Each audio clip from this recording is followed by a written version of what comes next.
Judgy, Ventus, Chaos, Dionysus, Hera, Hermes, Icarus, Narcissus, Medusa, Ephasos, Ashalalala, Susus, Minerva, Ecobubus. I love it when you couscous. Aphrodite, Ventus, Hera, Hermes, Icarus,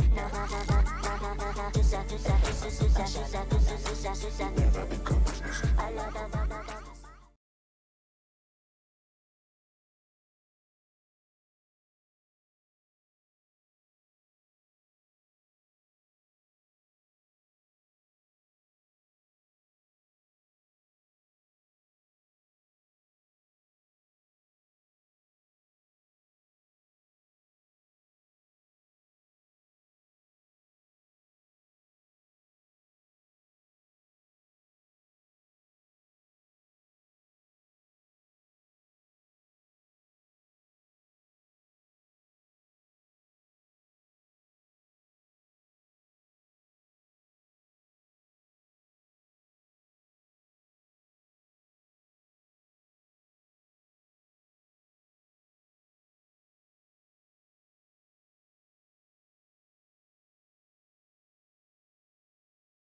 And welcome to the Virtual Industry Pro Summit presented by Microsoft and Games for Change. Super excited for what's going to be an action-packed next 10 days of content. We're going to have a Rocket League tournament. We're going to have some great speakers, some great moderators and panelists. There's so much content lined up for y'all, and really, really excited to be bringing this to each and every one of you from home. And of course, virtually. We're all in the comfort of our own homes right now. We would have loved to have hosted this in person, but I think this is an opportunity for esports and gaming to shine amidst obviously a lot of sports being canceled at the university level. And we're excited to be able to talk about a lot of great content and what esports means in the education space, particularly around collegiate, maybe a little bit of high school. And of course, we're going to be bringing in a variety of speakers and presenters throughout the next 10 days on a variety of topics in esports. Today, however, we're going to be talking about how to start an esports program with a light on EDU, collegiate, and education. We have a variety of great speakers, but it's going to be an amazing day of action. Of course, we want to first give a massive thank you to HyperX, one of our presenting sponsors and making the production possible, as well as Greenlit Content for helping to produce the entirety of the broadcast. Quick introduction for myself. I'm going to be emceeing and hosting, kicking things off every single day and wrapping things up, getting people ready for what is coming next in content and in action. But I'm a former professional gamer. I used to play Xbox professionally from 2007, 2012, stopped playing, started shoutcasting and commentating. So now on the side, I'm an esports commentator for Fortnite, Apex Legends, Gears, Halo, a variety of titles in addition to a streamer on Twitch. But full-time, I actually work for Microsoft to help to build the Microsoft Store gaming and esports program worldwide. And I was a community program manager and esports manager for the Gears of War franchise. So I'll be emceeing at a high level. I'll also be moderating a variety of topics throughout the day. But today is all about how to start an esports program, which I mentioned earlier. We have some amazing individuals and speakers that are going to be contributing to that, but none more important, no offense to everyone else, than Greg Topo. We are so honored and lucky to have Greg participating in this and moderating a majority of our sessions each day. Greg has been a journalist for 25 years in education, so he's been around for a very, very long time. More specifically, he was an author on Games and Learning's The Game Believes in You, which is how digital play can make our kids smarter. So he has a lot of insight and info on this exact topic. He's also currently teaching journalism at Northwestern University. So a ton of insight. We're lucky to have Greg. And without further ado, I'm going to hand it over to Greg to kick things off for day number 1 on the topic of how to start an esports program. Thank you everyone for tuning in. And Greg, I'll hand it off to you. How are you doing today? I'm good. We know you're a professional esports player because you're the only one who has a custom background. So I try my hard. This is from an Apex Legends tournament in Krakow, Poland. Yeah, I try my best to keep it on theme here. Very nice. Good job. Well, thanks for the great intro. And this is exciting. I appreciate your having us. It's an amazing panel. This is sort of like a esports brain trust we're going to present to you today. We have 5 guests. I'm going to introduce them momentarily. Just want to let everybody know, though, that before we begin, that if you have a question for the panel, you can ask it by just clicking on the Q&A on the right side of your screen. And since we have many people joining in with us, please just kind of temper your expectations. No, we're not going to be able to get to every single question, but we'll do our best to cycle through as many questions as we can. So with that, I'm going to get started. As John said, I'm Greg Topo. I'm going to be moderating today. I'm going to introduce our panelists one by one. I'm going to let them just sort of give us I don't know, sort of 30-second, 1 minute, maybe a little longer if they need to, version of who they are and what they do. I'm actually going to start with Debbie, who is joining us from the Bay Area. And you've got this really cool kind of like portrait mode background going on here. I love it. How are you, Debbie? Just make sure Thank you turn you. your mics on, folks. Yes. Thanks. Debbie, tell us who you are, what you do. So I'm a professor out at Ohlone College, which is in the Bay Area. And aside from working on online platforms and other aspects of education, I also am the faculty advisor for our Renegade Esports organization, our teams. And then I also just finished a 6-year grind to get our freestanding Department of Esports, and I'm writing curricula for an esports program. And tell us about Ohlone College. So Ohlone College is a JC, which is a feeder college for the UCs and CSUs, and it's perfectly located right in Fremont and Newark. We have 2 campuses. So we're fortunately very close to where a lot of the gaming action happens in the Bay Area, and different sponsors and companies. And you said it took you 6 years? Yes. Talk about that. Take us inside that very briefly. Why did it take so long? In 2014, which is when I realized where I did, prior to going into education, I was in defense industry, and part of my work was doing strategy for looking for long-term goals. And so in 2014, when it was becoming apparent to many people in the industry where esports was going and how big it was going to get, I realized we needed to have a department. So that was the first round of pitches where I would talk to the different administrators and work with the students on how we could build our numbers. But it took 6 years because there's a lot at that time to overcome in terms of what the stereotypes were for gamers. The credibility wasn't there for people in education. They were not out in the business industry and the sector, so they couldn't see the growth. And they didn't understand the grassroots groundswell of it, I think, as clearly as it is now. I think starting a program now is going to be a lot smoother of a process because more people are aware of what's going on. So at that time, it was just having to go forward and say, this is why we need to invest in this, and this is why we need to build this. And we have to build it with tremendous flexibility because we don't know where it's going to grow. And so we have to have tons of room to account for the dynamics. Nice. So sort of with each new program, it gets easier for the next folks. I think so. Hopes. Yeah. Okay. Thanks. Fabulous. Thanks, Debbie. I want to go to Lee now. Lee from Eagle from NYU. Are you there, Lee? Hi, I'm here. Yeah. Thanks, Greg. Sure. Yeah, I'm a clinical associate professor at NYU Tisch Institute for Global Sport, and we've got esports infused in in both our undergraduate and graduate programs, but alongside the teaching that deals with traditional sports and esports, I've got the honor and privilege of leading a partnership that NYU has with the United States Conference of Mayors on all things sports in cities. So do research and consulting work and program development. And it really started out over the past 10 years in traditional sports and looking what was going on across all these cities in the United States. And then actually, like Deb was saying, it wasn't too many years ago that we started to see esports bubbling up. And at the beginning, it was really just one or two people sort of in our orbit who said, "Oh, we got to do something here with esports." And, okay, let's go check out. We'll do something. We'll check out something. We'll do some research on it. And then it kept growing and growing and growing, and we couldn't look away, even if we wanted to. We didn't want to. But what really started to kick things up was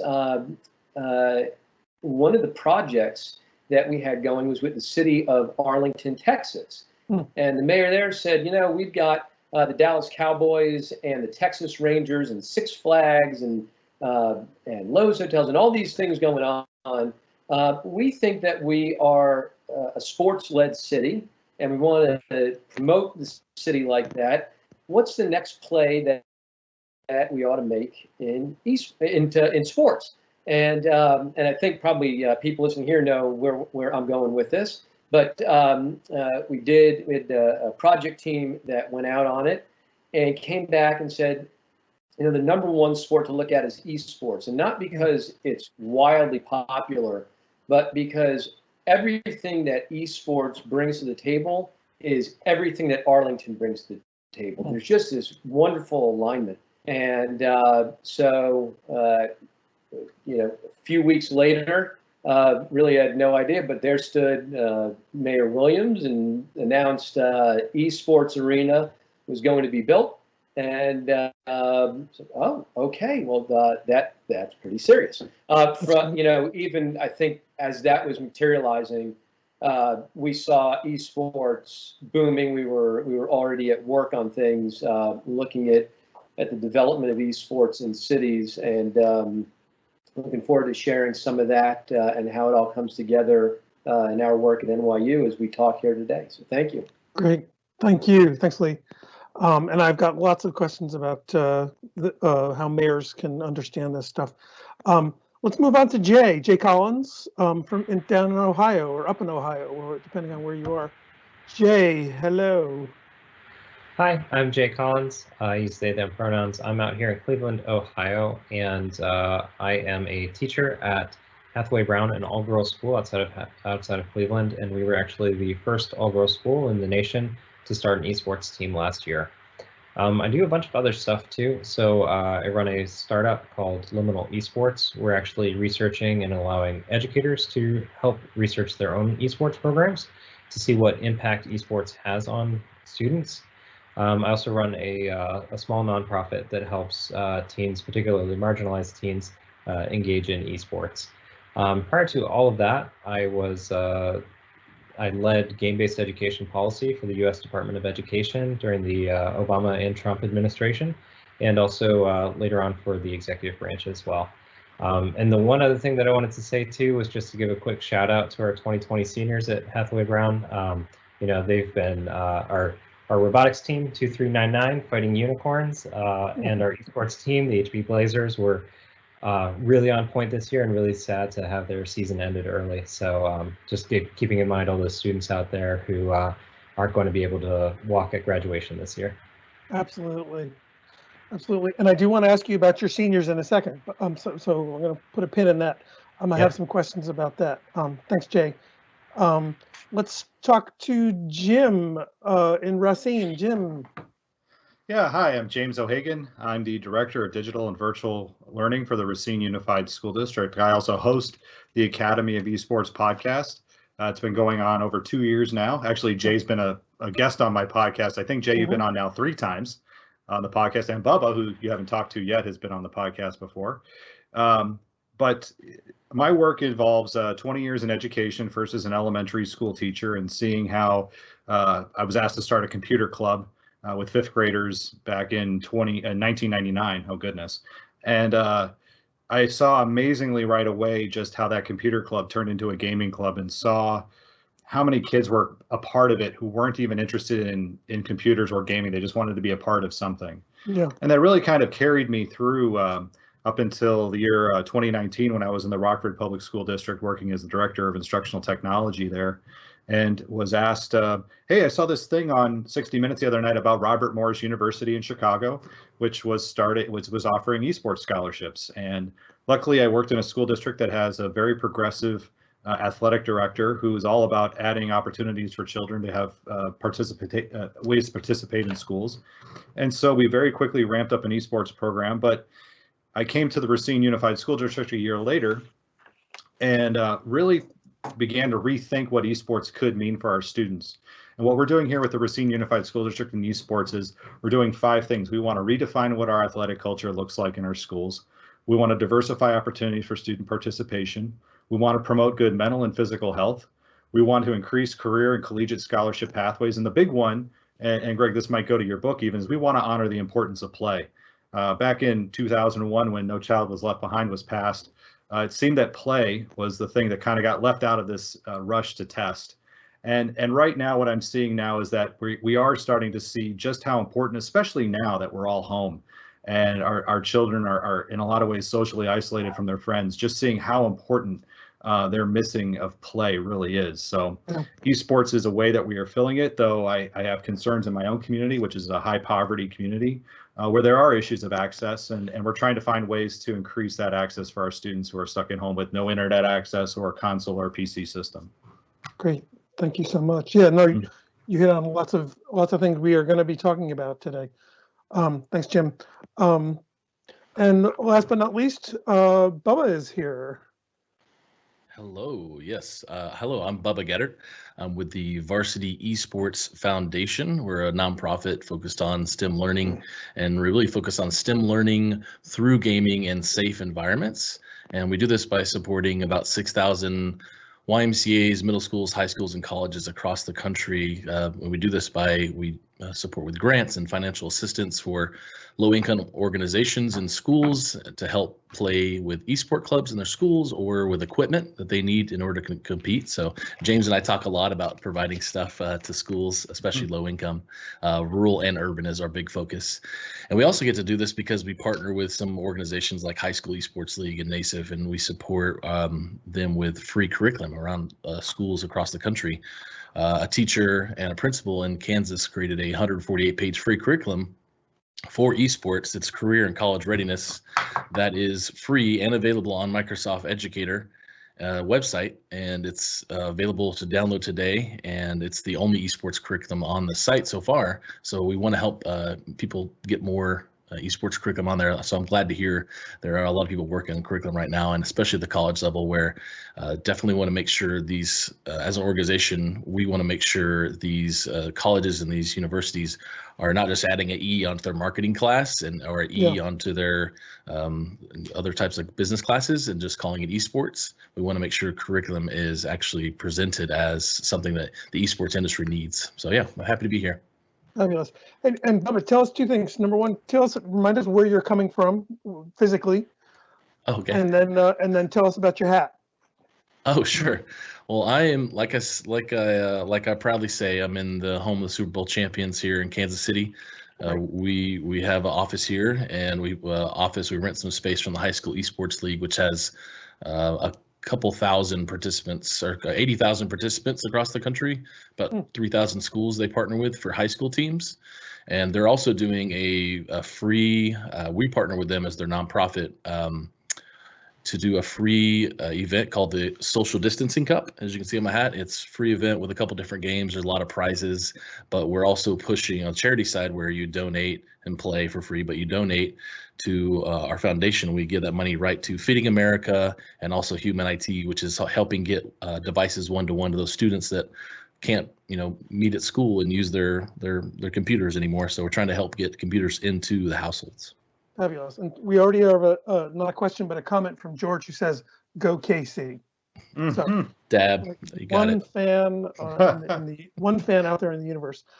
So thanks so much, everybody. I want to just before we start, I want to just let you know that when I moderate these panels, I like to make it as much as I can a discussion, conversation, not just me asking you a question and you answering. I like to think of it most days as like a Sunday brunch without the bottomless Bloody Marys. Although since everybody is home right now and there's nobody driving, you are fine to have a Bloody Mary. And I'm sure it's just about 5 o'clock where I am, so the Bloody Marys will be coming out soon. I want to just kind of start by throwing open the question to kind of everybody. And maybe this is like too big and fraught a question, but here we are. It's where a lot of us are in week 6 or 7 of being home. How has this affected your programs, your students' ability to participate in the programs? And to Jay's point earlier about his seniors, what's happening with students playing esports? Are they able to keep going with this? Jay, why don't we start with you, and then we'll kind of everybody just sort of chime in as they give us a sense of where they are. Yeah, gosh, it's hard. There is I think something really honest and awesome and great about having esports in person. I think that there is an excitement there. I think that there's a social connection that just can't be beat. And so a lot of our esports program that we built up here is around a physical space. You know, we don't have much space in our school, but we had some, right? And so having that place where people could come and be a part of made a space that felt like their own, and that's ended, right? We also last year hosted our final championship in person, and so you know, having these schools bust in, having their parents come, and all that sort of hullabaloo was exciting, and it's gone now. So so that was a big drop off. The other thing is, quite honestly, a lot of our students don't have tech at home, right? So they don't have a Nintendo Switch, and if they do, they don't have the online membership for it. So you know, we've been switching over to relying on a lot of you know, more free to play and PC based, or you know, Brawlhallas and that sort of stuff in the world, because that's something we can do. Actually, gosh, I switched over all my classes. I was so sick of Zoom, switched all my classes over to World of Warcraft. So, you know, because there's ways that we can be doing play, and we can be engaging and creating social spaces for these kids to hang out. I say kids, but you know, they're high school students in my case, but college students too. Places for them to hang out that at least come a little bit closer to a physical space. So that's what's been going on over here. There's been some good, some bad, but we're gonna keep on innovating. Sounds good. How about others? I have to echo what Jay said. This is James. I have to echo what Jay said about the space. The thing we did in Racine that was very different than I think a lot of programs, just because we had it available to us, is we have a gaming lounge in town.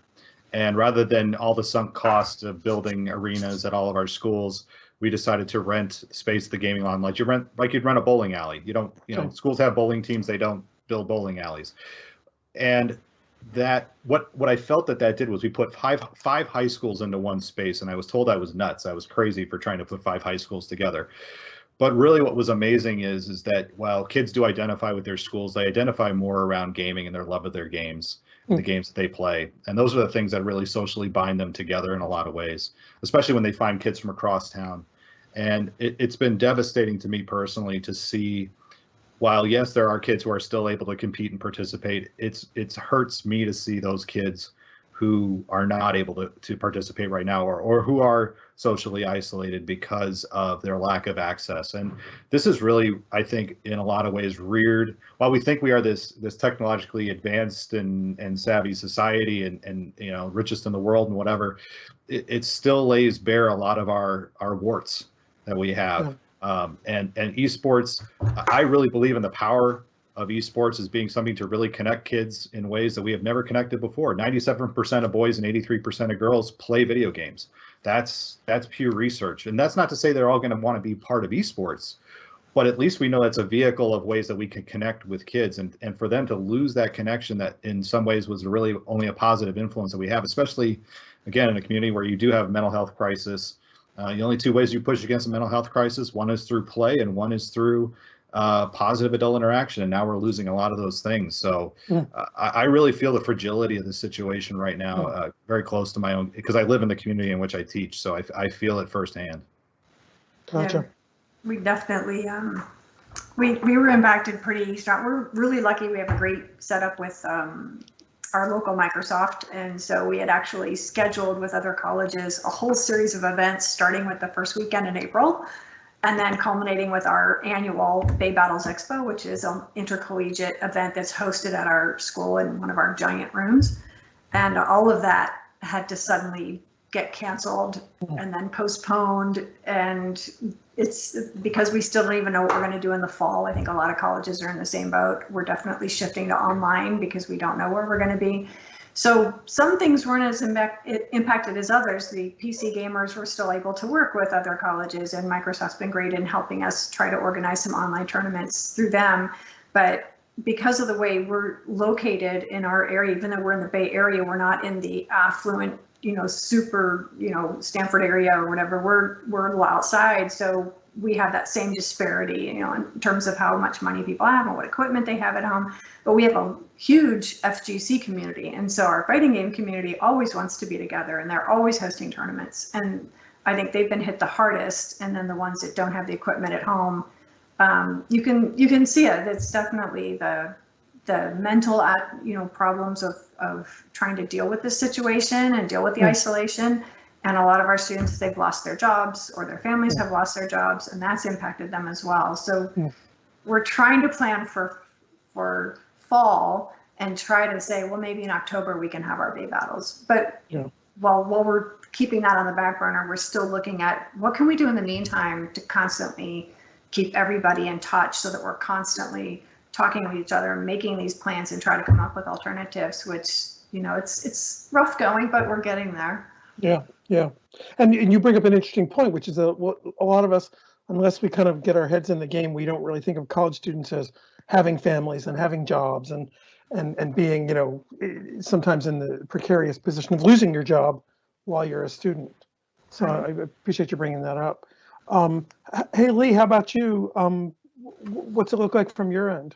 Yeah, so in my area at NYU, we have students who are involved in esports and in gaming, but not really in the same ways that are being described by others here so far. But what we do have, and what I see students really coming around to, where our conversations and our work have gone, are really around sort of the power of esports and how it's, sports has been shut down for the most part.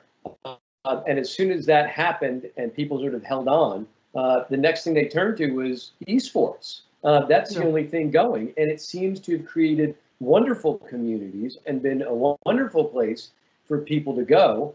People who knew about it before, people who never knew it existed or thought it was, fit all the stereotypes. So that's been an interesting dimension, an interesting phenomenon for us to be looking at. And what I heard in others talking about was something that just in sort of the mayor's work vein, it's certainly been something that that mayors and cities have been looking at through parks and recreation departments. So I think this pandemic, this crisis, has really accelerated something that was already moving, already happening. So some of the issues of diversity and accessibility and inequity, which by the way we see also across the campus at NYU, as we see it as well in cities across the country. All these different things that again everybody else here on the call was on this conversation was describing. Are things that cities are really trying to work at and figure out now in this era of social distancing. It's not really a question of whether you could do it or not. It's just how do we do it, and how quickly can cities get on board so that students and the community really has access to esports and gaming. And is it a kind of a tone deaf question at this point to ask whether this crisis is going to kind of bring more people around to esports? Obviously everybody before you, Lee, has kind of laid out the difficulties you're having, even though this is an electronic medium. Should we be asking that question? Could what's happening with social distancing kind of change people's attitudes and minds and attention toward this sector?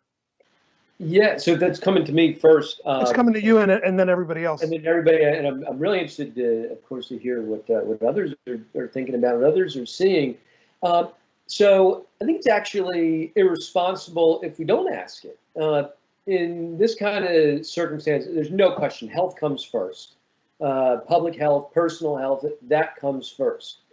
Not long after that, and actually in ways tied to it, I think you've got to be asking where there's an opportunity to grow, because there's no question we're all coming out of this period different than we went into it. Yeah. And as the world changes, we've got to all be prepared in our own ways. And opportunity sounds like really an ugly term to use, but I think if we go to the one or another definition of it, it's okay.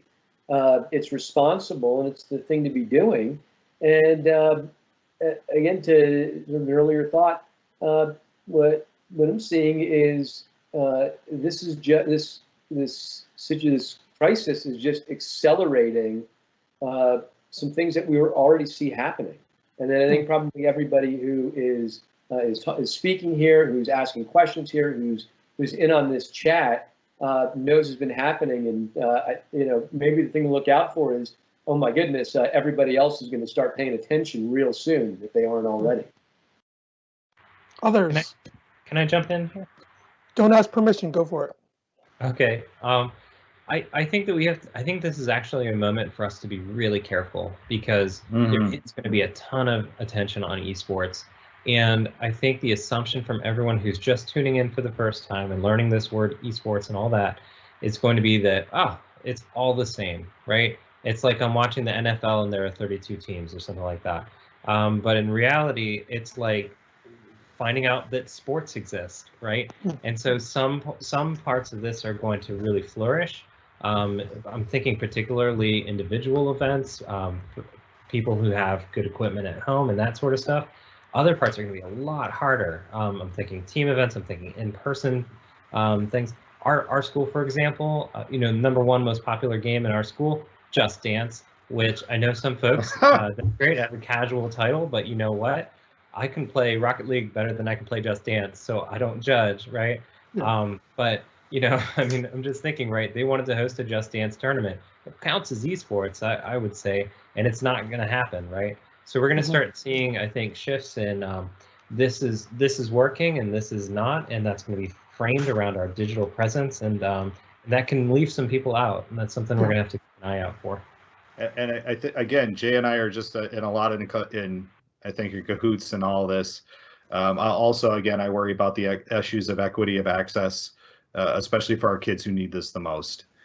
These are the kids, the marginalized ones, the ones who have been hiding away and playing in their basements. Again, those in mental health crisis, where, again, play is so important and those positive adult interactions are so important. And I don't want people, there was already this issue, this problem before all this, before COVID, of a rush to implementation.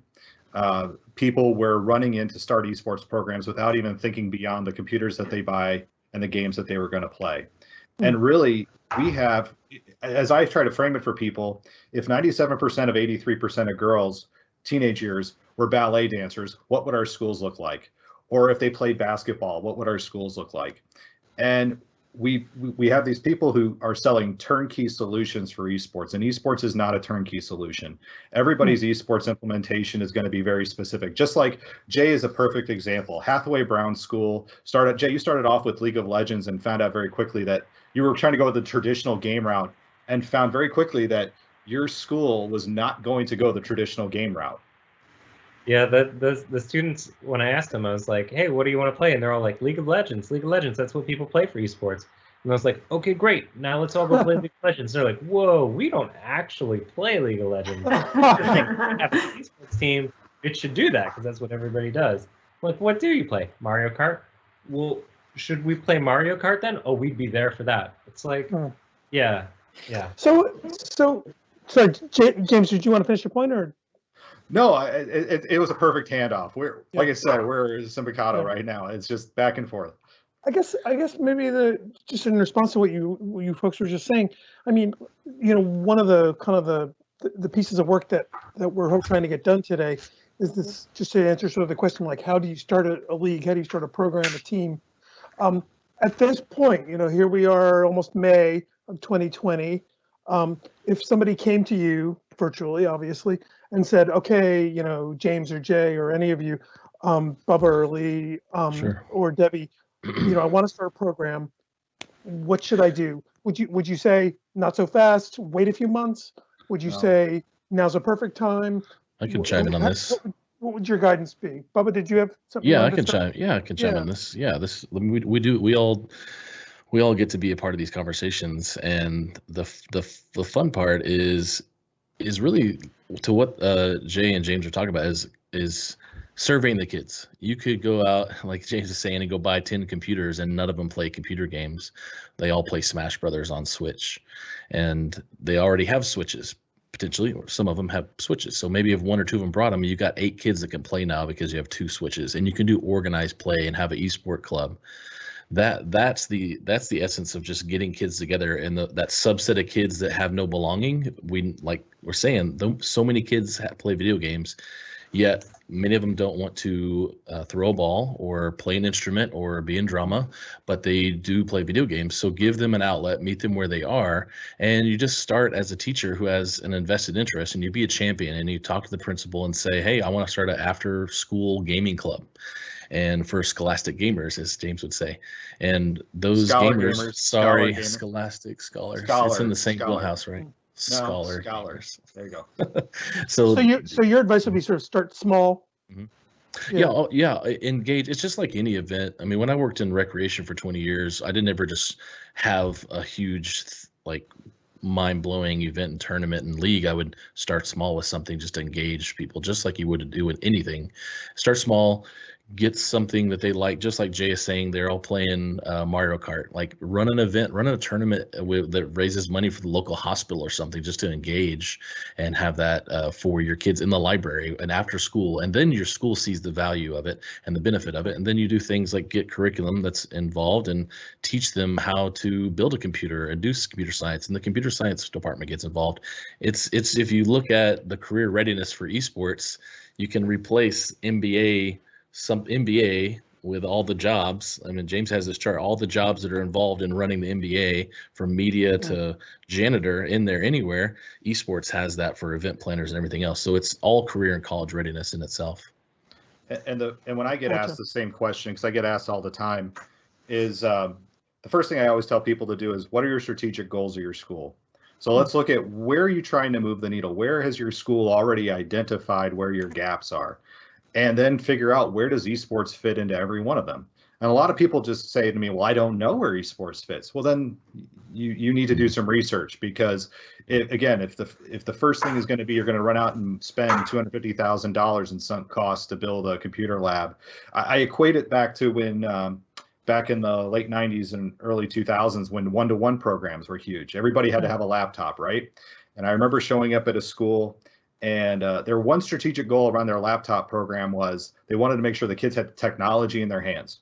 Well, guess what? On day one of their rollout, they had reached their strategic goal, but they had nothing as far as a goal beyond that. With esports, there's a lot of people who are like, hey, I'm going to have this esports team. It's going to be great. Well, yeah, you'll have some video games, but it's no longer cutting edge to have a high school or school esports team. What is cutting edge is what you do with it. And what Jay has done, again, at Hathaway Brown, and really looking at saying, where are our students and what do they need? With my students, when I look at mine and say, okay, 5 high schools, kids, 5 high school teams all together in the same space, that's helping us with what we need. Those are very different solutions. That's why I'm saying none of this can be turnkey. Everything needs to be customized down to where you're trying to meet the students where they're at, and using esports as a vehicle to bring them forward.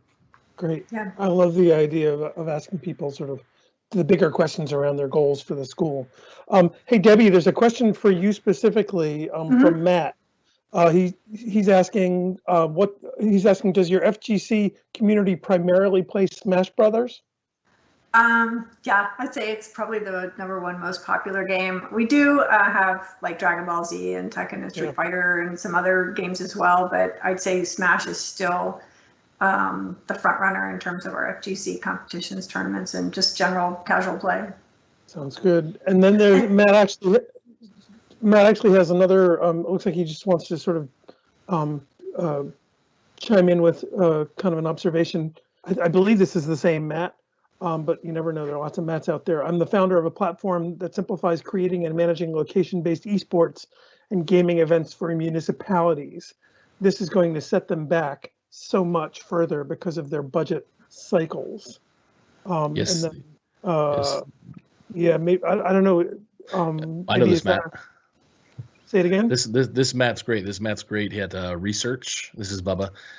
Matt's great at research. He does do a lot of stuff with Parks and Recs, and that engagement on Parks and Recs. He had like 100,000 people, or $100,000 worth of registration for his Parks and Rec department going up until COVID. So he's had to do a lot of refunds, but he had a lot of engagement with the city, the state. I think it's in Ohio, I believe, and the Parks and Rec department. But yeah, that's the map. Wow. Hey Lee, any thoughts on that? This idea of budget cycles being further problem with? Yes, it's really an interesting point in that I think more to it that and to use your sense of the word opportunity is really where it's at. The initial impact of this crisis is certainly hitting municipalities in all sorts of different ways. But one of the things that we're going to see in days, certainly not weeks and not even months, is that summer is coming, and as things open up, somebody is going to have to figure out what to do with all these kids, and it's going to be a pressing need, and it's really another avenue where, and that's right, in the immediacy of it, municipalities are hit, and so refunds are being made for all sorts of local sports and youth sports, and we're seeing that happen. But the look around the corner is here comes another pathway for esports, and I think that's one, maybe to open up to some others here for their thoughts on it. But I see it as certainly an opportunity to some of the earlier points. It's also a question of how cities and municipalities, just like schools and other organizations, go about implementing esports programs. Because if the idea is we're socially distancing and maybe we can figure out a way to run an esports program over the summer, that may not be the ideal thing to do. Or as Jay was talking about, if you start to run to League of Legends because it's somewhere atop the leaderboard of what people are playing, that may not be right for your community.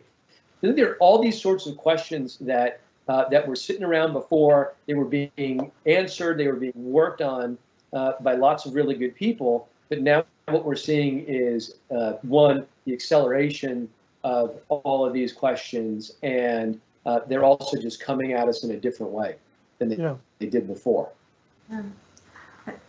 That's a great point. One of the things that I like that you're saying about this in terms of how the communities are handling it, and also back to the schools in terms of setting up a program and going through the student body and trying to see what it is they're actually looking for, is understanding that those games are going to change as students graduate and move through. You're constantly going to be in that state of flux, and so you always have to be aware that you're going to have a variety of equipment and a variety of needs. But what I really like about it the most is that with the statistics that James was discussing about how many students self-identify as gamers, that's really huge for education, is understanding that, oh wait, if all these people are interested in gaming, why is it we only have 30 people doing League of Legends or Overwatch? And that's taking a look at how are we approaching it then, in terms of, are we saying, oh, we'll do League because it's the most accessible to public viewers, it's easier to understand with a third-party view map? Or are we going to go further out and say we need to make sure that we are as inclusive as we can be by recognizing and acknowledging these other games? And I know DDR is huge for us, and that's incredibly fun, and it can be competitive. Yeah. And so it's looking at that larger picture, because there are more career paths and more opportunities for students when we look at all of those games. Like Jay, you said, it's like saying you've discovered sports, right? It's like equestrian, rhythmic gymnastics, swimming, bicycling, and not just the ones that are standard collegiate sports, right? So, yeah. And let's not also forget too on that you're not just talking about the competitive gamers. That's a huge number. 97% of boys, 83% of girls. The tendency for a lot of people I've talked to as well has been, well, we have a gaming club at my school. I'm going to take my gaming club and turn it into my esports team. Don't do that. Okay. Casual gameplay is just as important as think about it. It's like your rec softball team. You're not professional, but you need that release, right? As an adult, as a kid, for example, before we started this, we asked what games we were playing. I'm playing Final Fantasy VII. I love that game. I'm playing Out of the Park Baseball a lot. I love that game, but I'm not going to do it competitively. Even though actually with Out of the Park Baseball, I could do it competitively. I choose not to because I don't want to devote the time. Just with kids, their gameplay experience is going to be a lot of that as well too. Their kids are going to want to have that competitive, but there's also going to be kids who are just like, hey, I just want to get together with my friends and just play. Yeah. Can I plus one all of that, and then also just say too that there seems to be a tendency right now for people to say we want to start an esports program, we want to get student voice. Great, right? We should be doing that.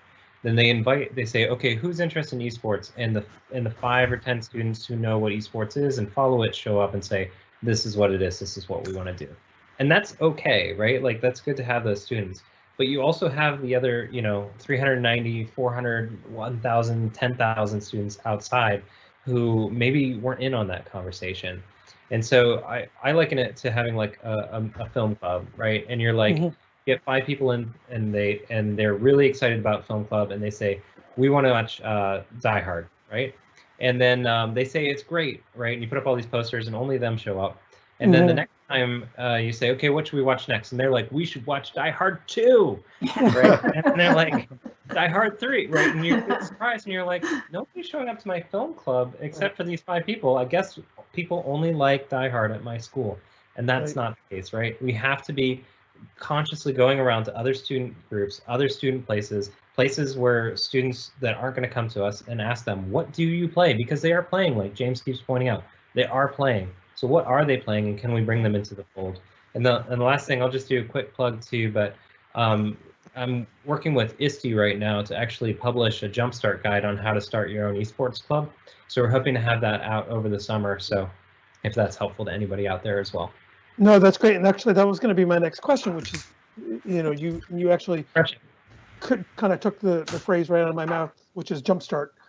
So let's say the mayor of Cleveland came to you, or James, the mayor of Racine, came to you, or Bubba, the mayor of Kansas City, came to you and said, okay, listen, folks, we got 100,000, 200,000, 500,000 young people, who need something to do this summer.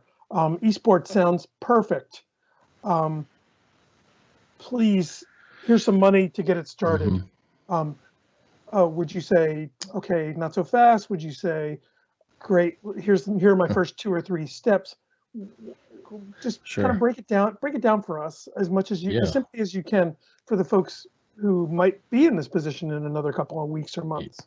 Yeah, I'll start this. This is Bubba. I'll start it. I know there's a lot of good direction here. Even to what Jay said, the issue we're having with esport clubs and middle schools, high schools, even colleges, there are lots of organizations, and there's lots of YouTube videos, and there's lots of documents. There's something like coming from ISTE that Jay's working on is very beneficial because it goes to the educators. James is working with Best Buy to get a starter kit of. We're talking like stuff like that as well. Well, you're not. I am. No, I'm going to involve you. Okay. Yes, you're going to get involved with me. But we're working with the National School Board Association. Like they want something. So everybody's trying to get something, but it needs to come. It needs to come from maybe singular sources, larger credible sources like ISTE or the school board or whatever. And that support definitely is. Yes, I want to start a club. What do I do? Who's the champion? How do I get it done? And even in the college space, I mean, you've got credible organizations like NACE, the National Association of Collegiate Esports, who's here in Kansas City as well, who can help onboard schools. But then you have CSL and AVGL and EGF. You have a lot of college leagues that will also do that. And then the high school space, you have NACEF, EGF, HSEL that will help you. There's lots of people who are doing it and have done it for years who can onboard you, but there definitely needs to be some sort of singular source to help give a retrospect of everything. And that's what we're trying to do with our esports education network, with all the partners we work with. And so hopefully you guys can add on to that.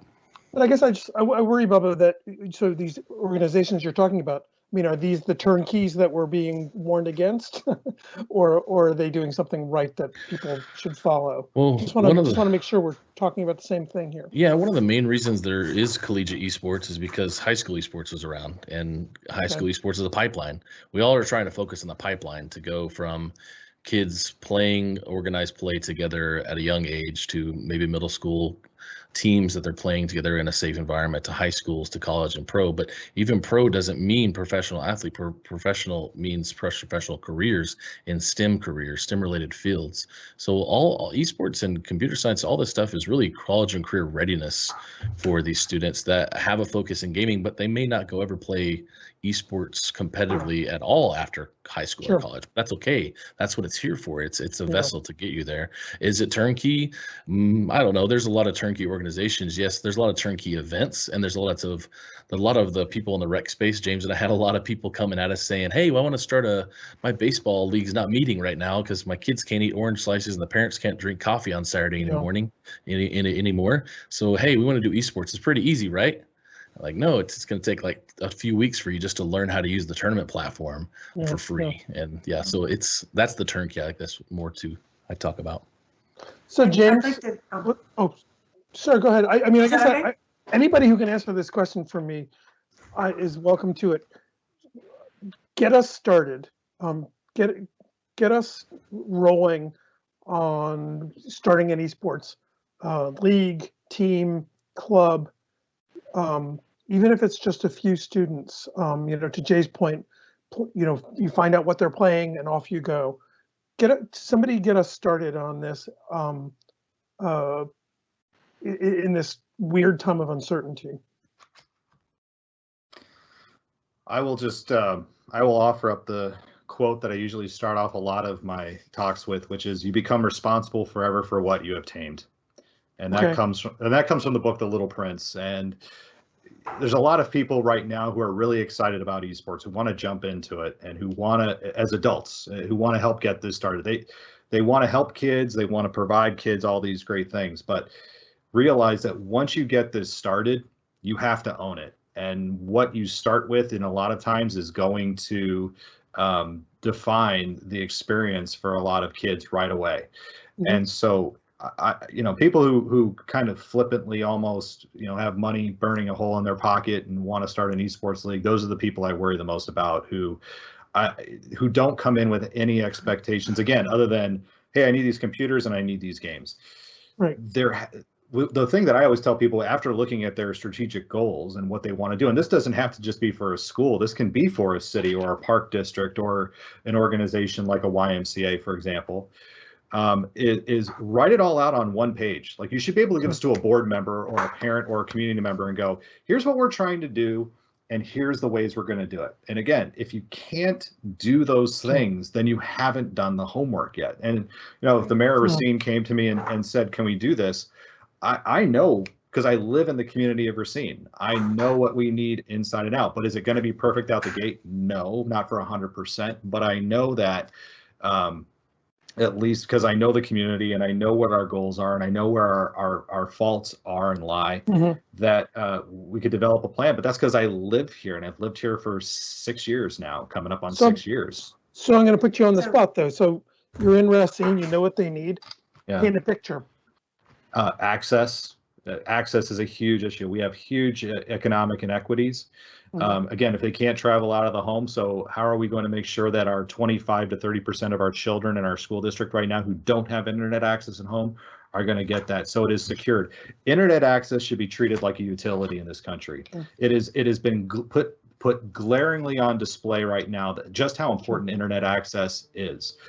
It is as important as electricity. It is as important as water, and we don't have it. In fact, in Wisconsin, I worked with legislators right before the COVID outbreak. We were actually supposed to have a session on April 7th that got canceled at the State House because we developed a grant program to start esports legislation in the state of Wisconsin for grant money, not only for public schools, but for private schools and for homeschool entities to start esports teams, because we agree that this is something that should be universal. But again, it comes back to this issue of access that we have right now that is lacking.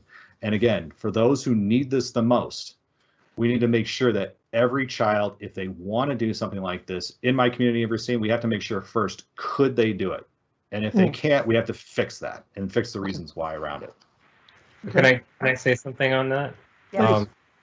So when I used to work for the U.S. Department of Education, we were able to get a Dear Colleague letter, which is kind of pseudo policy document out. It is a policy document, sorry, not pseudo, but policy document out from the Secretary of Education that said access to computer science, access to educational technology, access to connectivity isn't just a nice to have. It is actually a civil rights issue, right? And so this came out, gosh, 7 years ago.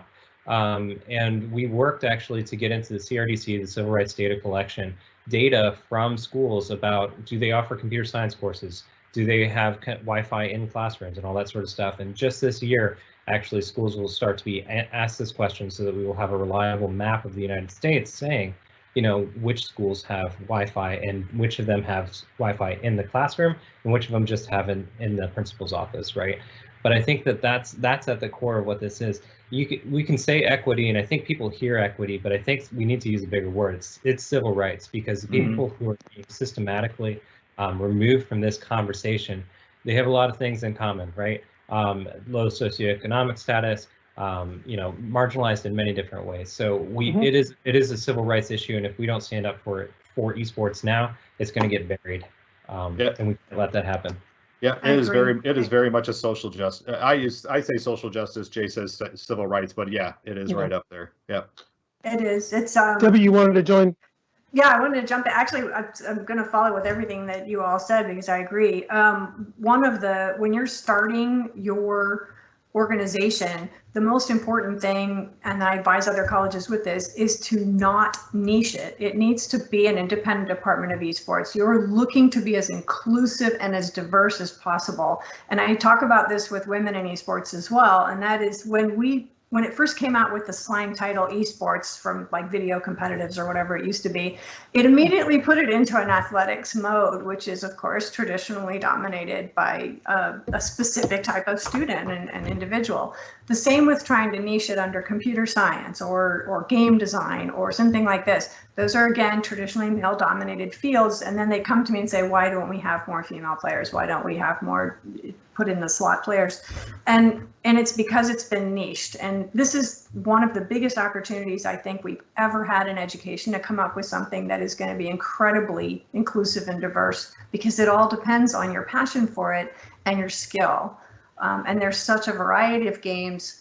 And I know that even Microsoft is working on some remarkably inclusive type devices to work on. So I think that's a really important point to keep in mind when you're starting a program.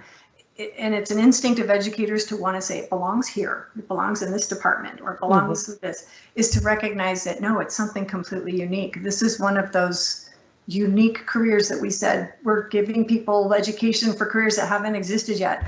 Well, we're there now. So this is an opportunity to keep it bigger. And I wanted to add in on that. I mean, isn't that the brilliant thing about esports, that it's for everyone? Yeah. You know, even it isn't about being the last kid picked in the schoolyard game anymore, or being left out. It's for everyone. So why not? I mean, it's a way to tackle some of these issues, civil rights and otherwise inequities, issues of diversity. I mean, one of the things is start shuttling some funds from some of these programs over to esports, because esports is one way to solve some of these issues that we keep throwing money at that don't get solved. You know, Lee, you get the last word, because unfortunately we're at 2 minutes to the hour. Thank you so much to all of our panelists. This is a great discussion, wonderful conversation. You guys have really opened our eyes to some of the sort of the deeper issues. And I'm hoping that people can keep listening this week to the further conversations. So thank you so much. And you guys have a great week. Keep washing your hands and social distancing. I'm going to kick it back to John. Thank you. Thank you. Thank you. Thank you very much. Awesome. Thank you so much, Greg. Much appreciated. And thank you to all of our panelists again for participating in day one, helping us kick off the right way. A lot of great dialogue, great discussion around starting an esports program that ranged to a variety of topics. So we're excited for day two and the remaining of the Virtual Industry Pro Summit on the topic of esports and education and gaming and education. Today was just day one of 10 straight days. We also have a Rocket League collegiate tournament with many D1 and top schools participating. And tomorrow we'll be kicking off with our second topic, which is going to be around careers and tools. I know that's a really important topic and hot topic for a lot of students and young adults who are trying to get involved in esports or gaming as a profession. So we're going to have some great people talking from Cloud9, from Microsoft, from a variety of organizations about their experience in that. And Katie Bedford will join us for the first time as the host of that day. So we're excited for day two. We're really excited for obviously the kickoff today and the next 10 days to come. Again, a massive thank you goes to our partners, Syracuse University, HyperX, of course, Greenlit Productions for producing everything on the back end. But this was the Virtual Industry Pro Summit, day one, presented by Microsoft and Games for Change. We're excited for day two and a lot more to come tomorrow. Please tune in at the exact same time, 4 o'clock Eastern. We'll be kicking off tomorrow with our day two topic, careers and tools in esports. We'll see you next time. Thanks again to Greg and the whole team for joining. Talk soon, everyone. Thank you. Thank you.